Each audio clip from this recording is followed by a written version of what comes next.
नमस्कार, स्वागत है आपका जी बिजनेस में। मैं हूं दीपक डोभाल और आप देख रहे हैं आपकी खबर आपका फायदा। सर्दियों में जोड़ों में दर्द और सूजन की समस्याएं बढ़ जाती हैं, खास तौर से ऑस्टियोआर्थराइटिस के मरीज या जिन्हें पहले से कोई चोट लगी होती है, उन्हें सर्दियों में दिक्कतें ज्यादा होती हैं।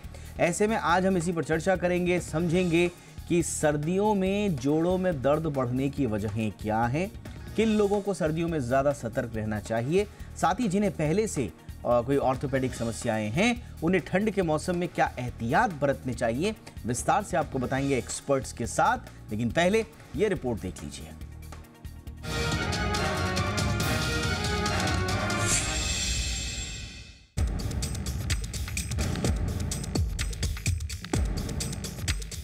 सर्दियों के मौसम में गिरता तापमान जोड़ों के दर्द के लिए घातक साबित होता है। ऑर्थोपेडिक समस्याओं से जूझ रहे लोगों की दिक्कतें बढ़ जाती हैं। खासकर गठिया के रोगियों को सर्दियों के दौरान जोड़ों में दर्द और सूजन की समस्या बढ़ जाती है। वहीं ऑस्टियोआर्थराइटिस से पीड़ित लोगों के जोड़ों और घुटनों का दर्द बढ़ जाता है। खासकर जिन लोगों को पहले से चोट लगी हुई होती है, उनकी मांसपेशियों और जोड़ों का दर्द भी सर्दियों में उभर जाता है। पहले समझते हैं कि आखिर ठंड के मौसम के दौरान जोड़ों में दर्द की क्या वजह होती है। दरअसल सर्दियों में गिरते तापमान से शरीर की मांसपेशियों में ऐंठन और जोड़ों में अकड़न होने लगती है। मांसपेशियां सिकुड़ने के कारण बॉडी में ब्लड फ्लो प्रभावित होने लगता है। ऐसे में हमारी बॉडी में दर्द वाले रिसेप्टर्स ज्यादा एक्टिव हो जाते हैं। बॉडी में ब्लड फ्लो के प्रभावित होने के चलते ऑक्सीजन की सप्लाई में भी कमी होने लगती है। ये भी जोड़ों और मांसपेशियों में दर्द की वजह बनती है। वहीं कम तापमान से जोड़ों के भीतर तरल पदार्थ गाढ़ा हो जाता है और इसमें रगड़ के चलते दर्द बढ़ जाता है।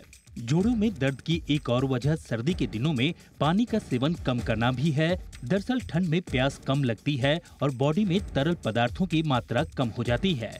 इससे शरीर के अंदर का साइनोवियल फ्लूइड प्रभावित होता है। साइनोवियल फ्लूइड का काम हड्डियों को मजबूत बनाना और जोड़ों के बेहतर कामकाज में मदद करना होता है। ये हड्डियों को आपस में रगड़ खाने से रोकता है। अब सर्दी के मौसम में जोड़ों के दर्द से निजात पाने की बात करते हैं। सबसे पहले तो ठंड के मौसम में पर्याप्त धूप का सेवन करें। इससे मिलने वाली विटामिन डी शरीर में हड्डियों के साथ साथ मांसपेशियों को मजबूत करने का काम करती है, क्योंकि अक्सर सर्दियों में घर में दुबके रहने से धूप नहीं मिल पाती और जोड़ों में दर्द की समस्या रहती है।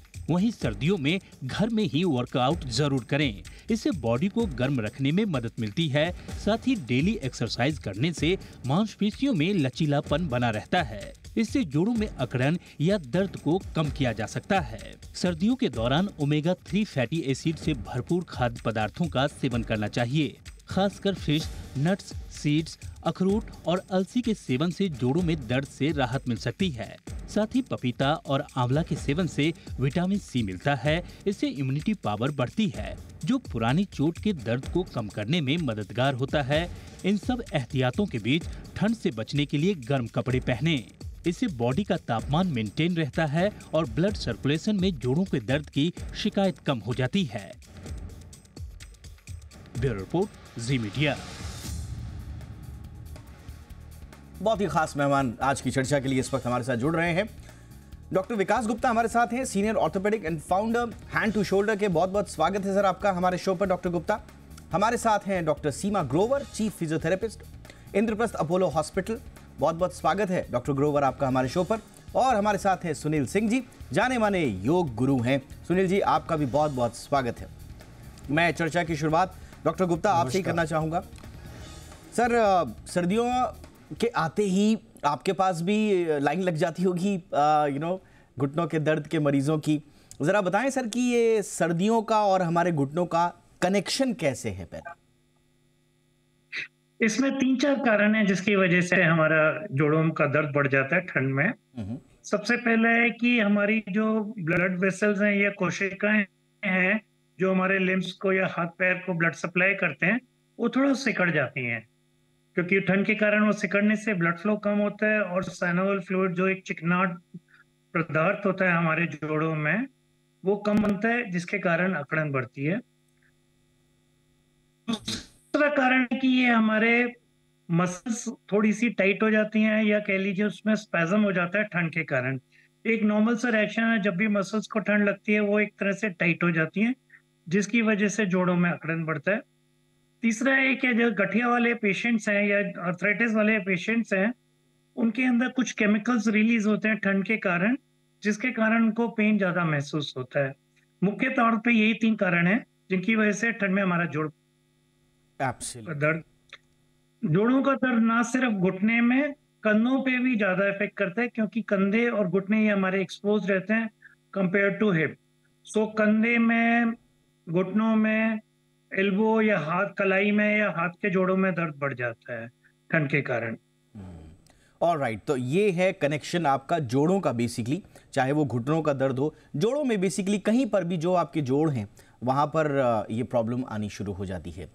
डॉक्टर ग्रोवर, आपके पास मैं आना चाहूँगा। हमारे जहाँ जहाँ पर भी जॉइंट्स होते हैं मैम, सर्दियों में ये बचे रहें, और ख़ास तौर से उन लोगों के लिए जिनको पहले से पुरानी चोट लगी हुई होती है, हमने अक्सर देखा है कि उनके पुराने पुराने दर्द उभर कर सामने आ जाते हैं। तो जो नॉर्मल लोग हैं उनके लिए क्या सलाह देंगी मैम, और जिनको ऑलरेडी चोट कभी लगी हुई है उनको क्या सलाह देंगी, सर्दियों में कैसे एहतियात रखनी है?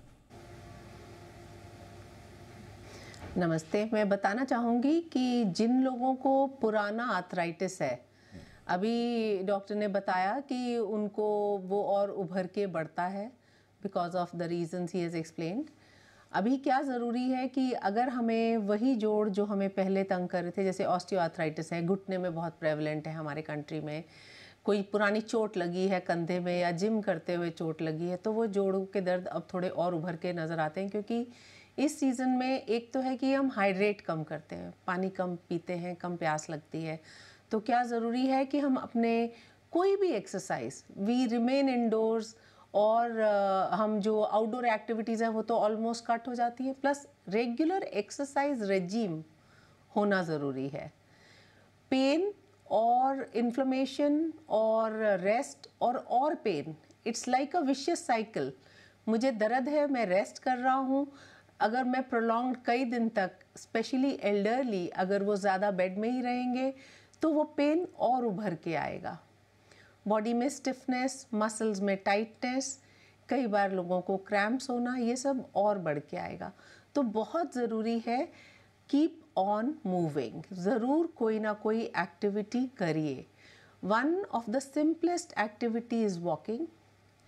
नहीं तो आजकल बहुत सारे ऐसे छोटे छोटे गैजेट्स हैं जो आप घर में कुर्सी पर बैठ के, पैरों पर नीचे ज़मीन पर पेडल्स हैं, पीडोसाइकिल बोलते हैं, वो रखिए, पेडल चलाएं और उसको मेज़ पे रख के हाथ से चलाएं, तो उससे आपका कार्डियक हेल्थ, एंड्योरेंस भी बढ़ेगा और मांसपेशियों की एक्सरसाइज भी होगा।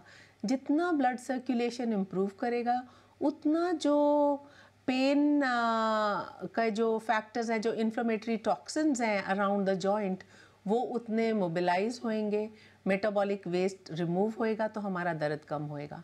एंड एज आई सेड कि it's a vicious cycle. To break this cycle, activity is important. Exercises in the form of, maybe अगर हम एक स्पेसिफिक फॉर्म में जाएं जो बहुत कम करते हैं, उनके लिए है कि कुछ भी शुरू करें, चाहे वो वॉकिंग है, चाहे वो लिटिल आर्म एक्सरसाइजेज हैं। और जो लोग जिनको कुछ तकलीफ़ें और हैं apart from arthritis, because now we have lot of non communicable diseases like obesity है, हमारा कार्डियोवैस्कुलर डिजीजेस हैं, वो लोग भी एक्सरसाइज करें। क्योंकि विंटर्स में सब लोग अंदर रहते हैं और कोई एक्सरसाइज नहीं करना चाहते हैं कि कहीं मुझे तकलीफ़ ना हो जाए। सो एक ग्रेडेड फॉर्म में कुछ ना कुछ एक्टिविटी करें, which can be in the form of something like warm up, okay, कुछ flexibility, कुछ strengthening exercises और फिर cool down। और मैं आपसे दूसरे हिस्से में ये सवाल जरूर पूछूंगा कि एक्सरसाइज करते हुए किन किन बातों का ध्यान रखना, क्योंकि देखिए जोड़ों से संबंधित और खास तौर से घुटनों से संबंधित बहुत सारी ऐसी भ्रांतियां हैं जिनको लेकर लोग चलते हैं कि इस तरह की एक्सरसाइज या तो करनी चाहिए या नहीं करनी चाहिए। मैं आपसे अगले पार्ट में उस पर ज़रूर पूछूंगा। मैं सुनील जी के पास चलता हूँ। सुनील जी, योग में हमारे जोड़ों का और सर्दियों का क्या कनेक्शन है, ज़रा इसको समझाएं। और दूसरा, किस किस तरह की प्रॉब्लम्स हम योग के ज़रिए, सामान्य योग के ज़रिए दूर कर सकते हैं, जाड़ों में हमारे जोड़ों पर इसका असर ना पड़े, उसके लिए क्या कर सकते हैं सर? देखिए, सबसे पहले डॉक्टर साहब ने सारे रीजंस बताए। अब मैं आपको कुछ योग की सूक्ष्म क्रियाएं बताऊंगा। जैसा उन्होंने कहा कि रिस्ट की प्रॉब्लम होती है, एल्बो की होती है, शोल्डर की होती है, नेक की होती है। आप अपने घर पे बैठ के स्वतः कोई भी व्यक्ति इसको प्रैक्टिस कर सकता है। एक एक क्रिया को आपको 10 टाइम्स करना है। पहली क्रिया में आपने इस तरह से अपने हाथ को बाहर की ओर स्ट्रेच किया और रिस्ट को अंदर की ओर इस तरह से आपने 10 टाइम अंदर की ओर बेंड किया। फिर अपोजिट किया, इस तरीके से आपने 10 टाइम किया। इसी प्रकार से दूसरी ओर किया। उसके बाद आपने क्या करना है, अपने सारे फिंगर्स को इस तरह से साथ में लाकर आपने पूरी फिंगर्स को टाइटली क्लोज करना है, ओपन करना है, क्लोज करना है, ओपन करना है। इससे क्या होगा, ब्लड का जो सर्कुलेशन है फास्टर होगा आपकी आर्म्स में। तो इसको भी आप कम से कम 50 टाइम्स कर सकते हैं अपने ही घर पे। उसके बाद उन्होंने कहा कि शोल्डर्स के लिए आपने क्या करना है, देखिए इस तरह से अपने दोनों हाथ रखा, अपनी एल्बोज़ को सामने की ओर लाए और रोटेट किया क्लॉकवाइज। इसको आपने 10 टाइम्स किया और उसके बाद एंटी क्लॉकवाइज 10 टाइम किया। इस क्रिया को भी आप कर सकते हैं। ये आपके शोल्डर के लुब्रिकेशन को मेंटेन रखे कि वहाँ पे ब्लड का सर्कुलेशन, ऑक्सीजन, न्यूट्रिएंट्स प्रॉपरली जाएंगे। ये आप अपने घर में इंडोर कर सकते हैं, 4x6 के स्पेस में आप कर सकते हैं बड़ी आसानी पूर्वक। उसके बाद नेक की बहुत प्रॉब्लम होती है, उसके लिए बहुत अच्छी सटल क्रिया बताता हूँ आपको। आपने क्या करना है, अपना राइट हैंड इस तरह से पीछे करके इस तरह से अपने नेक को लेफ्ट साइड को बेंड करना है, स्ट्रेच करना है और जहाँ तक आपको लगता है आप कंफर्टेबल हैं इसको आप होल्ड करेंगे फॉर 30 सेकेंड्स। आपको लगता है आप थोड़ा टाइम बढ़ा सकते हैं, फिर आपने इसकी पोजीशन को फिर और 1 मिनट तक किया। इसी तरीके से अपनी गर्दन को टिल्ट कर लिया और लेफ़्ट साइड की ओर इस तरह से धीरे से पुल किया। इसको भी आपने 30 सेकेंड्स किया और इसको आपको दोनों ओर से करना है। उसके अलावा मैं शोल्डर की आपको 3 बहुत अच्छी एक्सरसाइजेज बताने जा रहा हूँ। इंग्लिश का Y, T और W। आपने क्या करना है, इनिशियली अपने दोनों हाथों को इस तरह से उठाना है और इंग्लिश का जो Y होता है नेक को सामने रखते हुए 30 सेकेंड तक होल्ड करना है। उसके बाद आपने इंग्लिश का T बना लेना है और उसके बाद W बना लेना है। तो इससे क्या हो रहा है, हमारे शोल्डर्स की तीनों एंगल को हम एक्सरसाइज दे रहे हैं। जब आप होल्ड करते हैं it is not very easy. एक तो आप इसको कर सकते हैं। उसके अलावा मैडम ने कहा कि कार्डियोवैस्कुलर डिजीज़ हो जाती हैं तो उसके लिए बहुत अच्छी एक यौगिक क्रिया होती है जिसको कोई व्यक्ति भी कर सकता है। आपने क्या करना होता है, इस तरह से फिस्ट बनानी होती है और ये हमारे लेफ्ट पार्ट के मतलब हमारे बॉडी के, और यहाँ पे हमें टैप करना होता है 100 टाइम्स। तो ये क्या होता है, स्पंदन की क्रिया होती है। आपने 100 से 200 बार इस तरह से टैप किया तो स्पंदन की क्रिया से क्या होगा, वहाँ वाइब्रेशन होता है तो हमारे हार्ट की इनडायरेक्टली डायरेक्टली मसाज होती है। तो ये क्रिया भी बहुत आसानी पूर्वक आप कर सकते हैं। विंटर्स में ये भी देखा गया है कि हमारा जो इम्यून होता है बहुत वीक हो जाता है जी। तो योग का ये मानना है कि इम्यून को स्ट्रॉन्ग करने के लिए हम विटामिन डी यानी सूरज की रोशनी विंटर में बहुत मुश्किल होती है, अवेलेबल होती है, बट स्टिल आपको 30 से 40 मिनट्स लेनी चाहिए। उसके अलावा योग का ये मानना है कि जो आप बैकवर्ड बेंडिंग आसनास करते हैं तो उससे क्या होता है, हमारी स्पाइन जो होती है यानी मेरुदंड होता है वो लचीला होता है। तो परिणाम स्वरूप क्या होता है, हमारे पूरे शरीर में रक्त का संचार भली भांति होता है। तो हमारा इम्यून स्ट्रांग होता है। तो जितना हमारा इम्यून स्ट्रांग होगा उस तरह से उस कारण से हम सर्दियों की जो बीमारियां हैं, जोड़ से जुड़ी बीमारियां हैं, उनसे अपने आप को बचा सकते हैं। देखिए ये कितनी आसान भाषा में बिल्कुल काम की बात, आपके जोड़ों के दर्द से रिलेटेड हर छोटी मोटी बात आपको। देखिए प्रॉब्लम ये है कि जोड़ों में दर्द अब एज रिलेटेड नहीं रह गया। हमने देखा है कि यंगस्टर्स भी आजकल जो हैं सर्दियां आते ही जोड़ों में दर्द की शिकायत करने लगते हैं और उसके पीछे एक बहुत बड़ा रीज़न शायद स्ट्रेस भी है। उनकी बॉडी स्टिफ हो जाती है स्ट्रेस के कारण। थोड़ा सा इस पर भी करेंगे चर्चा। और दूसरा विटामिन डी एक बहुत इंपॉर्टेंट फैक्टर है आपके जोड़ों के दर्द से जुड़ा हुआ, और हम देखते हैं कि दूर दूर तक धूप नहीं दिखाई देती।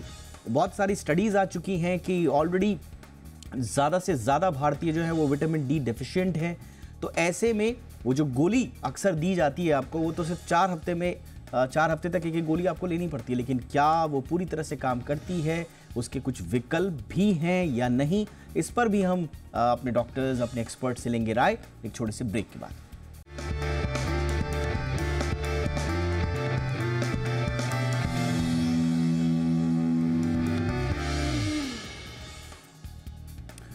ब्रेक के बाद आपका स्वागत है। तो जोड़ों के दर्द की हम बात कर रहे हैं। जाड़ों की शुरुआत होते ही अक्सर लोगों को ये शिकायत होती है कि उनके जोड़ों में दर्द है, तकलीफ बढ़ जाती है।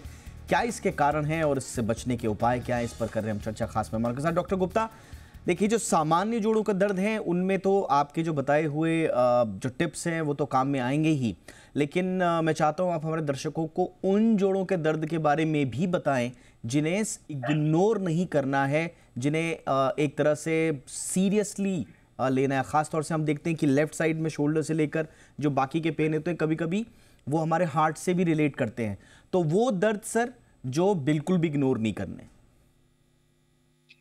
देखो, ये बहुत बड़ा कंफ्यूजन हमेशा रहता है हमारा इमरजेंसी में, क्योंकि हार्ट का पेन कई बार शोल्डर पेन से मिमिक करता है, क्योंकि हमारी जो नसें हैं, हार्ट की नसें और कहीं ना कहीं शोल्डर की नसें एक जगह जाके मिलती हैं, जिसकी वजह से हम जो कहते हैं रेफर्ड पेन, वो शोल्डर में हो सकता है।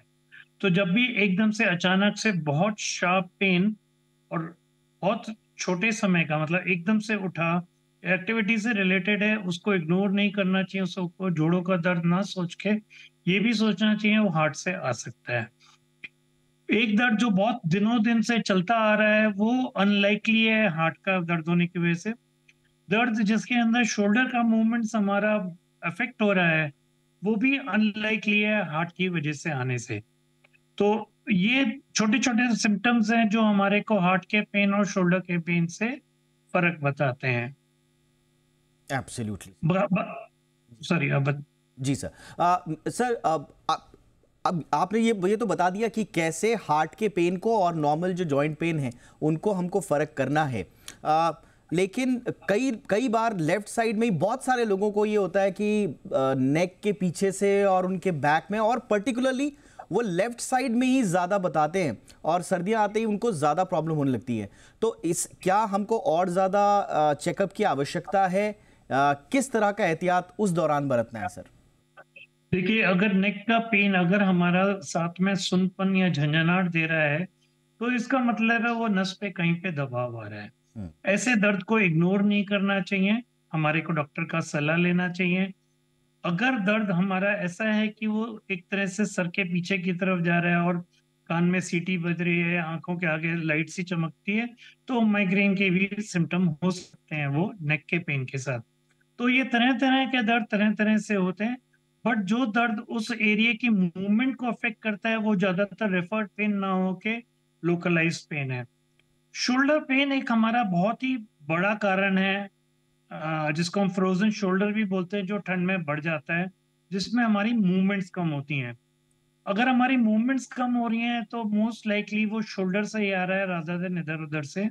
और ऐसे केसेस में थेरेपी, सिकाई, मल्लम लगाना, ये सब चीजें बहुत कारगर रहती हैं जी। अगर ये दर्द 2 हफ्ते या 3 हफ्ते से ज्यादा है तो हमें डॉक्टर की सलाह जरूर लेनी चाहिए जी। जो हमारे रेड फ्लैग्स हैं वो हैं हाथ में सुनपन आना, हाथ में कमजोरी होना, ये वाले दर्द की कहीं ना कहीं नस में दबाव डाल रहे हैं, तो ऐसे दर्द को हमें इग्नोर नहीं करना चाहिए। Alright sir, alright sir. Doctor Grover, मैं अब आपके पास आना चाहूँगा। आपसे मैं 2 चीज़ें मैं पूछना चाहूँगा। नंबर 1, एक तो विटामिन डी का कितना इंपॉर्टेंस है, और दूसरा संक्षेप में मैं ये भी जानना चाहूँगा कि आजकल जैसे ही किसी को जोड़ों में दर्द होता है ना, तो घर में ही कोई ना कोई वैद्य निकल आते हैं जो आपको तरह तरह से लिटा के और फिर आपकी हड्डियों को चटका चटका के कहते हैं कि साहब ये मैंने फलानी जगह देखा है, यहाँ से ऐसे ठीक हो जाएगा, मैं ठीक कर दूंगा। तो ऐसे जो हमारे घरेलू जो हमारे एक्सपर्ट्स निकल जाते हैं उनके लिए क्या सलाह देंगी मैम? मैं एक तो पहले आपके पिछले क्वेश्चन को भी कंटिन्यू करना चाहूँगी। जो हम नेक और शोल्डर पेन बोलते हैं ना, बहुत बार बहुत लोगों का वर्क फ्रॉम होम है, we sit in the bed, we do not use work station, नहीं यूज़ करते। तो ज़्यादातर लोग राइट हैंड डोमिनेंट हैं, लेफ़्ट पे जोर डाल के बैठते हैं, और वो हमारे को जो जैसे डॉक्टर ने बताया कि लोकल सिम्टम्स देता है। तो अगर पहली चीज़ है कि हम अपना पॉस्चर सही रखें, चाहे you are sitting in bed to work और यू आर सिटिंग अपने टेबल चेयर पर, लेकिन अपना पॉस्चर सीधा रखें, बहुत इंपॉर्टेंट है ये चीज़। बहुत से लोग जो फ़ोन यूज़ करते हैं नीचे देख के यूज़ करते हैं, सो वही मांसपेशियाँ जिनको सिर का वज़न उठाना है वो नियरली 6 गुना ज़्यादा वज़न उठा रही होती हैं। और हम में से कौन ऐसा है जो जब खाली ना हो अपना फ़ोन ना इस्तेमाल करे? तो बहुत इम्पॉर्टेंट है अपना पॉस्चर, अपनी मांसपेशियों का, क्योंकि बॉडी में कुछ मांसपेशियां आगे और उनकी एंटागनिस्ट पीछे हैं जी। जब हम बैलेंस मेंटेन करते हैं तो सही रहते हैं। ऐसे ही हमारा कोर है, अगर हम सीधे बैठे हैं, आगे की मांसपेशियां हमारी ताकतवर हैं, तो हम सीधे बैठते, नहीं तो बहुत से लोग झुक के बैठते हैं, झुक जाते हैं। तो बैक पेन आना, नेक पेन आना is very common. So one is maintain good posture, do good exercise. जो आप बोल रहे हैं कि विटामिन डी डेफिशिएंसी, अभी तो धूप भी नहीं है, सो जो सप्लीमेंट्स बताए जाते हैं, बोन डेंसिटोमेट्री चेक कराते रहें, स्पेशली पोस्ट मेनोपॉजल वुमेन, उनके लिए बहुत अच्छा है कि रेगुलर उनका जो एनुअल चेक है उसमें होता भी होगा, कराना चाहिए जी। और जो सप्लीमेंटेशन रिक्वायर्ड है। इन टर्म्स ऑफ एक्सरसाइज, जितनी भी रेजिस्टिव एक्सरसाइजेस हैं उस पर बहुत सारा लिटरेचर है, बहुत स्टडीज़ हैं जो ये बोलती हैं कि अगर हम रेजिस्टिव एक्सरसाइज या वजन के साथ जो एक्सरसाइज करते हैं, चाहे वो फ्री वेट्स हैं, डंबल्स हैं, चाहे रेजिस्टिव बैंड्स हैं, चाहे हम कमर पे एक बैकपैक लगाकर ही सैर कर लें, ये सब हमारी मसल्स को और बोन्स को स्ट्रॉन्ग करता है। बहुत आसान भाषा में आपने रेजिस्टिव एक्सरसाइज के बारे में बताया। यस मैम, मेरे पास वक्त की कमी है, मैं सुनील जी के पास फटाफट से जाऊंगा। सुनील जी, आप भी जो ऑफिस गोअर्स हैं, खास तौर से यंगस्टर्स की हम बात कर रहे हैं जिनको अभी से ही जॉइंट पेन की प्रॉब्लम्स आनी शुरू हो जाती हैं, उनके लिए आप क्या सलाह देंगे? आपने कुछ एक्सरसाइजेस बताई हैं जो योग में समाहित हैं, लेकिन उसके अलावा कुछ बुनियादी टिप्स दे जाए सर।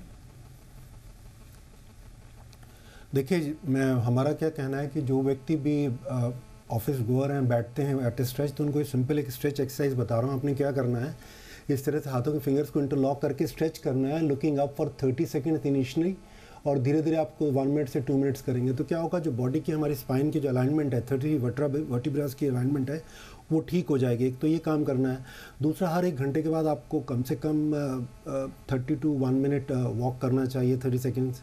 तीसरा, आपको क्या करना है, हमेशा जब भी आप घर आते हैं तो बैकवर्ड बेंडिंग आसनास जो योग के होते हैं, उसमें भुजंग आसन है, उष्ट्रासन है, उत्तान पाद आसन, इन आसनास को आपको सीखना चाहिए और उसकी प्रैक्टिस करनी चाहिए।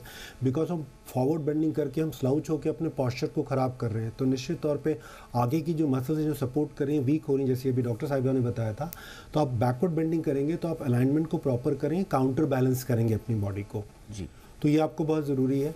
और कुछ ऐसी एक्सरसाइजेस हैं जैसे योग में चलित ताड़ासन होता है, पैरों के पंजों पे आप खड़े होते हैं और दोनों हाथों को ऊपर की ओर स्ट्रेच करके वॉक करते हैं। आप आगे वॉक करिए, 8-10 मीटर वॉक कर लीजिए, फिर पीछे वॉक करिए। इससे क्या होगा, पूरी बॉडी में एक तनाव और खिंचाव आएगा, तो परिणाम स्वरूप क्या होगा, हमारी बॉडी की जो अलाइनमेंट है वो बेटर रहेगी जी। ये देखिए, बहुत सिंपल सी ये भी बताए सुनील जी ने, और इन सब चीज़ों को जो हमारे तीनों एक्सपर्ट्स ने आज बताया है, इन सब को आप आसानी से आत्मसात कर सकते हैं, चाहे वो लाइफस्टाइल से रिलेटेड हो, चाहे वो पेन से रिलेटेड हो, या सोर्स ऑफ पेन तक अगर आपको पहुंचना हो, तो बुनियादी चीज़ों की आपको जानकारी रखनी है। और हाँ, जो भी आप करें अपने जॉइंट से रिलेटेड, प्लीज़ किसी अच्छे एक्सपर्ट और डॉक्टर्स की देखरेख में ही करें, यही हमारी सलाह होगी। बहुत बहुत शुक्रिया आप तीनों का वक्त निकालने के लिए। Doctor Gupta, thank you so much sir, वक्त निकाला आपने। Doctor Grover, thank you so much ma'am. Sunil ji, बहुत बहुत शुक्रिया सर आपका भी। आपकी खबर आपका फ़ायदा में इतना ही, इजाज़त दीजिए, स्वस्थ रहिए, नमस्कार।